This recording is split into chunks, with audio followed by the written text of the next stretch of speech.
تعجبک اموالہم ولا اولادہم، آیت نمبر 55 سورہ توبہ۔ پچھلی آیات میں جو درس چل رہا تھا وہ یہ تھا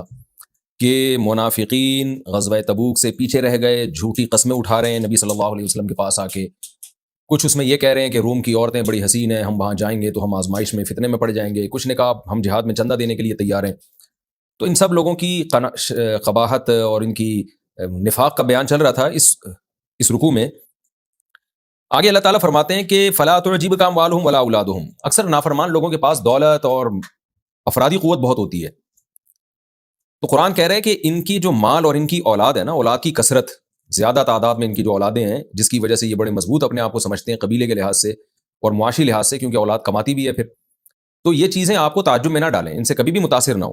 انما یرید اللہ لیعذبہم بہا فی الحیات الدنیا، اللہ تو یہ چاہتا ہے اس مال اور اولاد کے ذریعے ان کو دنیا میں بھی عذاب دے۔ وَتَزْهَقَ أَنفُسُهُمْ وَهُمْ كَافِرُونَ، اور جب ان کا نفس نکلے، یعنی روح نکلے، نفس کا اطلاق روح پر بھی ہوتا ہے، تو یہ اس حال میں نکلے کہ یہ کافر ہوں۔ کیا مطلب؟ مال اولاد اللہ ان کے لیے عذاب بنا رہا ہے، یعنی عذاب کا ذریعہ بنا رہا ہے دنیا میں، کیونکہ اگر ان پر غربت آتی، پریشانیاں آتی، تو غربت میں، پریشانیوں میں انسان اللہ کی طرف لوٹ آتا ہے۔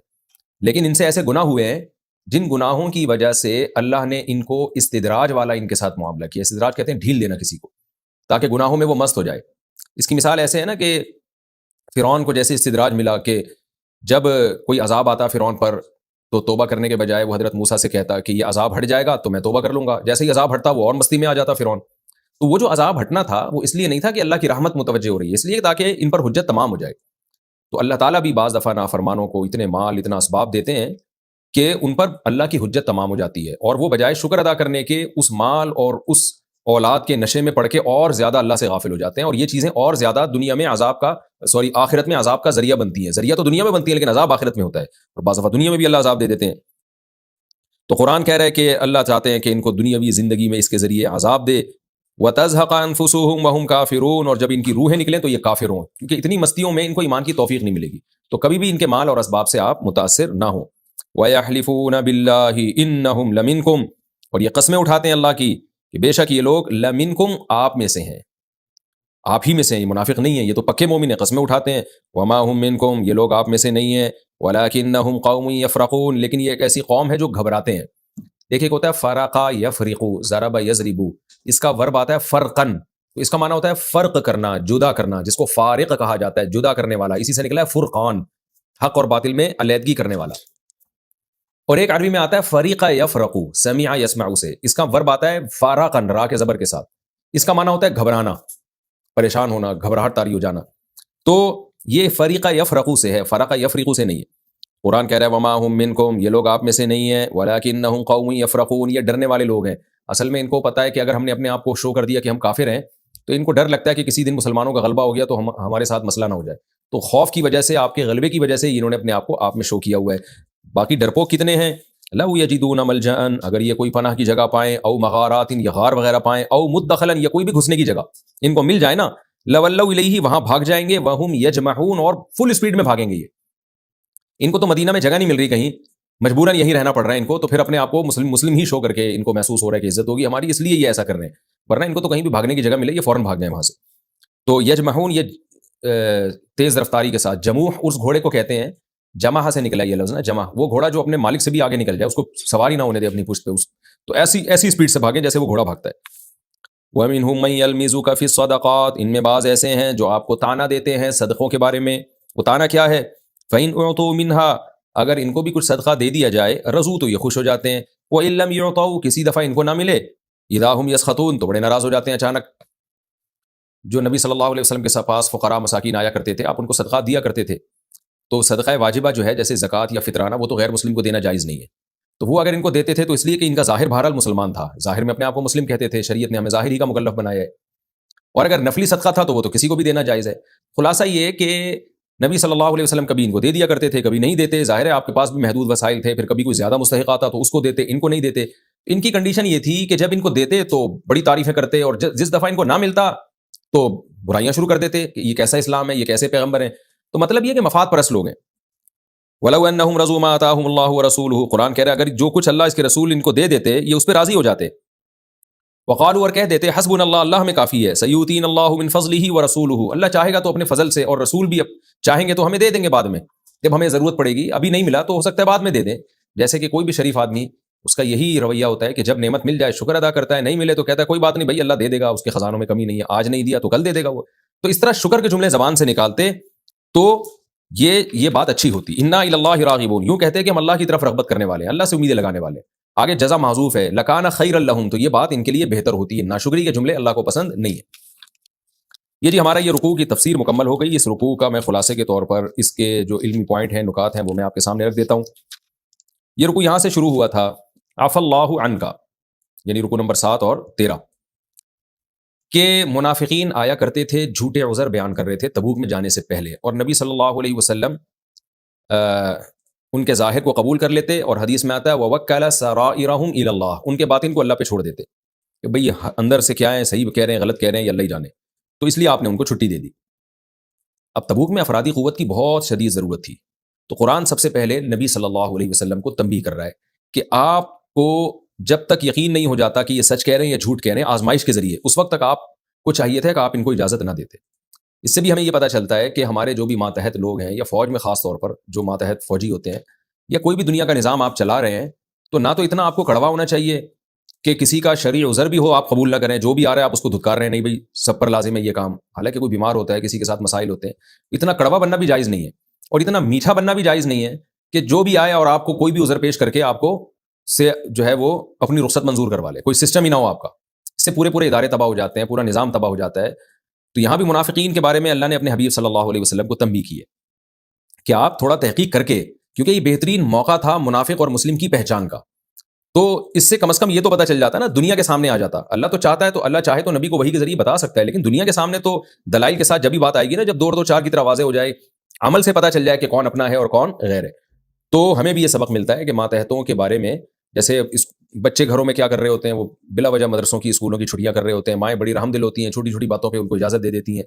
دفتر میں ملازمین ہیں خاص طور پہ جہاد میں تو اس کی بڑی شدید ضرورت ہے تو ایک نظم ہونا چاہیے سسٹم ہونا چاہیے تو پہلی علمی نقطے کی بات تو ہمیں یہ پتہ چلی کہ کوئی بھی عذر پیش کر دے اور آپ اس کو فوراً مان لیں یہ طریقہ اللہ کو پسند نہیں ہے تبھی اللہ تعالیٰ نے نبی صلی اللہ علیہ وسلم کو اس میں تنبیہ کی ہے دوسری بات تنبیہ کا طریقہ کیا ہونا چاہیے یہ بھی ہمیں اس آیت سے پتہ چلتا ہے اللہ تعالیٰ نے اپنے حبیب صلی اللہ علیہ وسلم کو جب تنبیہ کی ہے تو عفا اللہ عنکا یہ پہلے کہا کہ اللہ نے آپ کو معاف کر دیا یعنی پہلے تسلی دے دی کہ میں کوئی سزا نہیں دوں گا آپ کو تو یہ بھی ایک عزت ہے کہ آپ دیکھیں کہ سامنے والے کا مقام مرتبہ کیا ہے حالانکہ دیکھیں نبی صلی اللہ علیہ وسلم تو اللہ کے بندے ہیں لیکن اللہ ہمیں سکھانے کے لیے کہ تنبیہ جب کی جائے گی تو آپ کا طریقہ آپ کا ایٹیٹیوڈ ایسا نہیں ہونا چاہیے جیسے آپ سامنے والے کو کوئی حیثیت ہی نہیں دیتے جیسے آج کل ہوتا ہے جس طرح سے اپنے ماتحتوں کو گالی گلوچ اور کیسے ذلت آمیز الفاظ استعمال کیے جا رہے ہوتے ہیں تو اللہ نے پہلے بتا دیا عفا اللہ عنک اللہ معاف کر چکا ہے آپ کو یا اللہ آپ کو معاف کرے تو مقام اور مرتبہ سامنے والے کا دیکھنا چاہیے کیونکہ سامنے والا ویسے بھی آپ سے ڈرتا ہے وہ آپ کی اطاعت کرتا ہے اس سے ایک اجتہادی خطا ہوئی ہے تو اجتہادی خطا پہ تنبیہ کا وہ طریقہ نہیں ہونا چاہیے جو ایک عام خطا پہ ہوتا ہے تو سامنے والے کی عزت کا خیال رکھ کے اس کو تنبیہ کرنی چاہیے یہ دوسرا پوائنٹ بھی ہمیں اسی رکوع سے پتہ چلتا ہے تیسری بات جو ہمیں پتہ چلتی ہے اس رکوع سے کہ نبی صلی اللہ علیہ وسلم معصوم تھے اس پر پوری امت کا اجماع ہے آپ سے گناہ نہیں ہو سکتا تھا کبھی بھی لیکن اجتہادی غلطی پیغمبروں سے بھی ہو سکتی ہے تبھی تو اللہ نے تنبیہ فرمائی نا کہ آپ نے ان کو اجازت کیوں دی لما اذنت لهم آپ نے کیوں منافقین کو اجازت دے دی پیچھے بیٹھنے کی یہاں تک کہ آپ کے سامنے واضح ہو جاتا کہ سچا کون ہے اور جھوٹا کون ہے تو آپ نے کیوں اجازت دے دی ان کو تو قرآن میں اور بھی کئی مقامات پر پیغمبر کو تنبیہ کی گئی ہے اور موسیٰ علیہ السلام کے بارے میں بھی احادیث میں آتا ہے ابراہیم علیہ السلام کے بارے میں بھی تو یہ اجتہادی غلطی ہوتی ہے تو یہ پیغمبروں سے بھی ممکن ہے جان کر پیغمبر کبھی اللہ کی نافرمانی نہیں کرتے ہاں ان سے رائے میں غلطی ہو سکتی ہے لیکن پیغمبر میں اور عام انسان میں فرق یہ ہے کہ پیغمبر سے جب خطا ہوتی ہے تو اللہ اس پہ آپ پیغمبروں کو تنبیہ کر کے کریکشن کروا دیتے ہیں لیکن عام مجتہد سے یا کسی عالم سے جب اجتہادی خطا ہو تو اللہ کی طرف سے کوئی گارنٹی نہیں ہے کہ میں اس کی کریکشن کرواؤں گا وہ بھی جاتی ہے بعض دفعہ نہیں بھی ہوتی دوسری نقطے کی بات ہمیں پتہ چلتی ہے لا یستاذنک الذین یؤمنون باللہ والیوم الآخر ان یجاہدوا باموالہم وانفسہم تبوک کے موقع پر سخت لڑائی میں اللہ کیا کہہ رہے ہیں کہ جو اللہ اس کے رسول پر ایمان لاتے ہیں وہ اپنے مال اور جان کے ساتھ جہاد کرنے میں آگے ہوں گے وہ جھوٹے عذر کر کے پیچھے نہیں بیٹھیں گے تو یہ صرف جہاد کے بارے میں نہیں ہے شریعت کے ہر مشکل حکم کے بارے میں کہ جب بھی اجتماعی سطح پہ کوئی مصیبت قوم پہ اہل اسلام پہ آتی ہے تو اس مصیبت میں اپنی قوم کا دفاع کرنے کے لیے جو ایمان والے لوگ ہیں وہ پیچھے نہیں بیٹھتے وہ آگے بڑھتے ہیں ہر موقع پہ دیکھیں کسی انسان کو پہچاننا جو ہے نا کہتے ہیں نا جب تک کسی کے ساتھ سفر نہ کیا ہو آپ نہیں پہچان سکتے کہ یہ کتنا پانی میں ہے یہ بالکل ٹھیک بات ہے اس لیے کہ سفر میں نا بہت ساری تکلیفیں آتی ہیں، انسان راحت کی تلاش میں ہوتا ہے، سکون کی تلاش میں ہوتا ہے، بعض دفعہ اس کو سکون کی تلاش میں اپنے ساتھیوں کو بے سکون کرنا پڑتا ہے. ایسے موقع پہ جو اپنے دوست احباب کو ترجیح دیتا ہے کہ بھئی آپ یہ سیٹ لے لیں، آپ یہ کھا لیں، میں بھوکا رہ جاؤں، تو یہ اس کی علامت ہوتی ہے کہ یہ شخص اللہ اس کے رسول پر ایمان رکھتا ہے، کہ مشکل چیز میں یہ ساتھیوں کے ساتھ تعاون کر رہا ہے. تبوک میں بھی تو ایسا ہی تھا نا، انتہائی شدید لڑائی تھی، منافقین جو صحابہ کا دوست ہونے کا دعویٰ کیا کرتے تھے ایسی لڑائی میں ان کو پیچھے چھوڑ کے بیٹھ گئے. تو قرآن کہہ رہے ہیں کہ جو ایمان والے لوگ ہیں، یعنی غیرت والے لوگ ہیں، ایمان اور آخرت پر یقین ہے، وہ کبھی بھی ایسے مشکل موقع پہ اپنی قوم کا ساتھ نہیں چھوڑتے. تو آج بھی یہی اصول ہے کہ جو مشکل موقع پہ اپنے دوستوں کا، اپنے قریبیوں کا، اپنے رشتہ داروں کا ساتھ چھوڑ دے اور اپنی خواہشات کے پیچھے لگ جائے، یہ اس کی علامت ہے کہ یہ شخص ایمان والا نہیں ہے.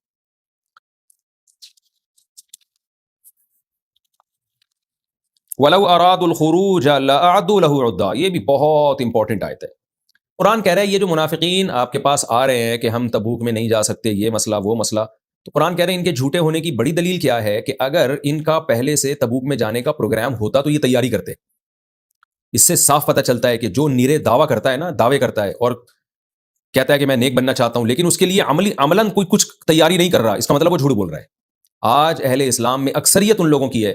جو کہتے ہیں ہم جنت میں جانا چاہتے ہیں، لیکن جنت کی پریکٹیکلی تیاری نہیں کر رہے. کتنے نوجوان میرے پاس آتے ہیں کہ ہمیں فحش فلمیں دیکھنے کی عادت ہے، ہمیں بد نظری کی عادت ہے. میں ان سے کہتا ہوں آپ اپنے اوپر جرمانہ رکھو، آپ سزا رکھو اپنے اوپر. وہ سزا نہیں رکھتے اور کہتے ہیں یار ہم چھوڑنا چاہتے ہیں، چھوٹتی نہیں ہے. اس مطلب آپ چھوڑنا چاہتے ہی نہیں ہو. اس لیے کہ ایک تجربے سے ایک چیز ثابت ہے، علماء صلحاء بار بار بتاتے ہیں کہ جب آپ سے کوئی گناہ ہو، آپ اپنے آپ کو سزا دیں، متعین کریں، تاکہ آئندہ اس گناہ کرتے ہوئے 10 دفعہ سوچنا پڑے آپ کو. لیکن آپ اپنے آپ کو نہ کوئی سزا دے رہے ہو، نہ کوئی پنشمنٹ ہے، کچھ بھی نہیں ہے، نہ کوئی جرمانہ ہے، نہ نوافل پڑھ رہے ہو، کوئی سزا ہی نہیں اپنے لیے آپ نے رکھی ہوئی، اور بس آپ کو بس یہ کہ یار مجھ سے گناہ نہیں چھوٹ رہا، مجھ سے برائی نہیں چھوٹ رہی. اس کا مطلب قرآن کہہ رہا ہے لو اراد الخروج لاعدوا له عدہ، کسی کام کا ارادہ کرتے تو اس کے لیے تیاری کرتے، پریکٹیکلی تیاری، عملاً تیاری. تو اکثریت مسلمانوں کی ایسی ہے، جنت میں جانا چاہتی ہے، جنت کے لیے تیاری نہیں ہے. نکاح کرنا چاہتے ہیں، نکاح کے لیے تیاری نہیں ہے. پیسہ کمانا چاہتے ہیں، پیسے کمانے کے لیے تیاری نہیں ہے. چاہتے ہیں کہ جاب مل جائے، اس کے لیے ایبلٹی اپنے اندر قابلیت پیدا کرنے کے لیے تیار نہیں ہے. امریکہ جانا چاہتے ہیں، اس کے قواعد پورے کرنے کے لیے تیار نہیں ہے. حج کرنا چاہتے ہیں، اس کی تیاری کے لیے تیار نہیں ہے. تو ہوائی فائرنگ، ہوائی دعوے، ملک میں تبدیلی لانا چاہتے ہیں، لیکن تبدیلی کے لیے جو کام کرنے چاہیے اس کے لیے تیار نہیں ہے. تو چاہتے ہیں کہ ملک میں ایماندار حکمران آ جائے، مگر ایماندار کو ووٹ دینے کے لیے تیار نہیں ہے. تو یہ پوری قوم جو ہے نا، اس میجورٹی ہماری اسی گناہ میں مبتلا ہے جس میں منافقین مبتلا تھے. میرے دعوے کر رہے تھے کہ ہم تو تبوک میں جانا چاہتے تھے، لیکن ایکچولی یہ ہو گیا تو یہ ہو گیا، اس وجہ سے نہیں جا سکتے. قرآن کہہ رہا ہے جانا چاہتے ہوتے تو تیاری تو کر کے رکھتے ہیں نا. یہ اچانک تو نہیں کوئی اتنے لمبے سفر پہ نکل جاتا. صحت بنانا چاہتے ہیں، اس کی تیاری نہیں کر رہے. تو یہ بہت انپورٹنٹ آیت ہے، ہر جگہ یہ منطبق ہو سکتی ہے کہ لو اراد الخروج لاعدوا له عدہ، جو شخص کسی کام کو چاہتا ہے کہ ہو جائے تو اس کے لیے وہ تیاری کرتا ہے، عملاً کچھ کر رہا ہوتا ہے اس کے لیے. پھر وہ کام نہ ہو سکے تو اللہ کی رحمت سے امید ہے اللہ بخش دے گا. لیکن آپ کچھ کر ہی نہیں رہے عملی طور پر، بس آپ بیٹھے ہوئے ہیں اور بونگیاں مار رہے ہیں بیٹھ کے کہ میں امتحان میں کامیاب ہونا چاہتا ہوں، پڑھنے کے لیے تیار نہیں ہے. مجھ سے لوگ پوچھ رہے ہوتے ہیں کہ میرا پڑھائی میں دل نہیں لگتا، مجھے کوئی وظیفہ بتا دیں. اب آپ بتاؤ وظیفے میں دل تمہارا کیسے لگ جائے گا؟ وہ بھی تو پڑھنے کا کام ہی ہے نا. تو کتاب لے کے پڑھ لو اتنی دیر میں. تو ہر آدمی یہی ایک بس عجیب یعنی ایک بوکھلاہٹ کا شکار ہے. تو قرآن کہہ رہا ہے وَلَوْ أَرَادُوا الْخُرُوجَ لَأَعَدُّوا لَهُ عُدَّةً، اگر ان کا جہاد میں نکلنے کا ارادہ ہوتا تو یہ جہاد کے لیے تیاری کرتے. اور جہاد کے بارے میں تو حدیث میں آتا ہے کہ جو شخص اللہ سے قیامت کے دن اس حال میں ملاقات کرے گا کہ نہ اس نے جہاد کیا ہو، نہ اس نے جہاد کی نیت کی ہو، تو اللہ سے اس حال میں ملے گا کہ عیب دار ہوگا. تو اس لیے جو مسلمان جہاد نہیں کر رہے ہیں ان کے دل میں نیت بہرحال ہونی چاہیے کہ اللہ نے کبھی ہمیں موقع دیا تو ہم انشاءاللہ اللہ کی راہ میں لڑیں گے. اور اس کے لیے بھی پھر تیاری ہے. تیاری کہ آپ صحت تو بنا کے رکھیں. آپ آج ملک پہ خدا نخواستہ کوئی آفت آتی ہے، کوئی مصیبت آتی ہے اور بارڈر پہ لڑنے والے فوجی کم پڑ جاتے ہیں، افرادی قوت کی ضرورت ہوتی ہے، تو جوان لوگوں میں اتنی صلاحیت ہونی چاہیے کہ وہ اپنی قوم کا جا کے دفاع کر سکیں. یہ بھی ایک اہم علمی نقطے کی بات تھی جو ہمیں پتہ چلی. آگے ہم چلتے ہیں. وَلَٰكِن، میں نے بتایا تھا نا کہ اس رکوع میں بہت سارے پوائنٹ ہیں جو ہماری عملی زندگی سے ان کا تعلق ہے. آگے قرآن کہہ رہا ہے وَلَٰكِن كَرِهَ اللَّهُ بِعَاثَهُمْ فَثَبَّطَهُمْ وَقِيلَ اقْعُدُوا مَعَ الْقَاعِدِينَ. اللہ نے ان منافقین کے جہاد میں نکلنے کو ناپسند سمجھا، ان کو پیچھے بٹھا دیا اور کہا کہ پیچھے بیٹھنے والوں کے ساتھ پیچھے ہی تم بھی بیٹھے رہو. اس سے ہمیں کیا پتہ چلتا ہے کہ جب آپ گناہ کرتے ہیں تو نیکی کی توفیق بھی سلب ہوتی چلی جاتی ہے، ختم ہو جاتی ہے. اللہ چاہ بھی نہیں رہا تھا کہ یہ کمبخت میدان جنگ میں نکلیں، کیونکہ انہوں نے جا کے فساد کرنا تھا. تو اللہ نے کیا کیا؟ توفیق دے دی ان کو پیچھے بیٹھنے کی. میں نے اس پر کئی بار بیان کر چکا ہوں، یہ ظلم نہیں ہے، یہ انہی کے اعمال کا بدلہ ہے. تو پتہ چلا بد عملی کا بدلہ بد عملی کی توفیق کی صورت میں بھی ملتا ہے. یعنی آپ کوئی گناہ کرتے ہیں تو اس کا ایک بدلہ یہ بھی ملتا ہے کہ مزید گناہ آپ کے لیے آسان ہو جاتے ہیں. یہ بھی ایک بڑی